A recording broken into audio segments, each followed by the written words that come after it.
السلام علیکم ورحمۃ اللہ وبرکاتہ۔ دوستوں، امید کرتا ہوں آپ خیریت سے ہوں گے۔ میں ہوں محمد مقصود قاسمی اور آپ دیکھ رہے ہیں باغ مدینہ یوٹیوب چینل۔ دوستوں، آج دل کو دہلا دینے والی ایک خبر آ رہی ہے جسے آپ سنیں گے تو آپ بھی افسوس کرنے لگ جائیں گے۔ اور دوستوں، اس خبر کو سننے کے بعد آپ کے اوپر ضروری ہے کہ آپ بھی احتیاطی تدابیر کریں، اس کے بعد ہی کسی کام کو کریں، ورنہ ہمیں بھی بھاری نقصان ہو سکتا ہے اور جان سے بھی ہاتھ دھو سکتے ہیں۔ تو دوستوں، کیا ہے خبر، میں آپ کو بتلا دیتا ہوں، آپ لاسٹ تک ہمارے ساتھ میں اس ویڈیو میں بنے رہیں۔ دوستوں، خبر آ رہی ہے یہ دیوبند سے۔ قصبہ نانوتا کے گاؤں مادھو پور میں واقع ایک مسجد کے مؤذن کی کرنٹ لگنے سے موت ہو گئی۔ عشاء کی نماز کے بعد مؤذن صاحب اسٹیبلائزر سے بجلی کم کرنے کے دوران کرنٹ کے زد میں جاں بحق ہو گئے۔ لواحقین نے بغیر کسی کارروائی کے مؤذن کو سپرد خاک کر دیا۔ نوجوان کی موت سے اہل خانہ اور گاؤں میں غم کا ماحول ہے۔ انا للہ و انا الیہ راجعون۔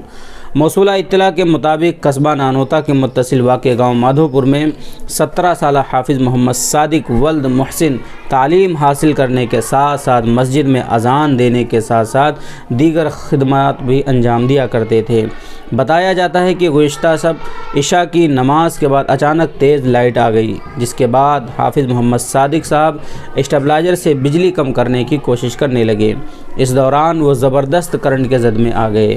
آنن فانن اہل خانہ اور دیگر لوگ انہیں اسپتال لے کر گئے، جہاں ڈاکٹروں نے انہیں مردہ قرار دے دیا۔ اہل خانہ نے بغیر کسی قانونی کارروائی کے دوپہر میں نوجوان کی نماز جنازہ ادا کر کے اسے گاؤں کے قبرستان میں سپرد خاک کر دیا۔ نوجوان کی موت سے اہل خانہ کے ساتھ ساتھ پورے گاؤں میں غم کا ماحول بنا ہوا ہے۔ تو آخر موت ہے، ایک دن آ کر کے رہے۔ دوستو، یہ ہے افسوسناک خبر جو قصبہ نانوتا کے گاؤں مادھو پور سے آ رہی ہے کہ ایک مؤذن صاحب بیچارے مسجد میں کرنٹ کے زد میں آ گئے، اسٹیبلائزر صحیح کر رہے، اسی کی وجہ سے ان کی موت ہو گئی۔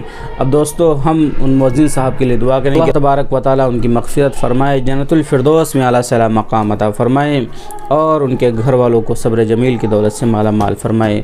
دوستو، آپ کا اس کے متعلق کیا کہنا ہے کمنٹ ضرور کریں اور اس بچے کے لیے، اس نوجوان کے لیے دعا ضرور لکھیں۔ چلیے دوستو، پھر ملتے ہیں انشاءاللہ جلد ہی کسی نئے ویڈیو میں کسی نئے ٹاپک کے ساتھ۔ السلام علیکم ورحمۃ اللہ وبرکاتہ۔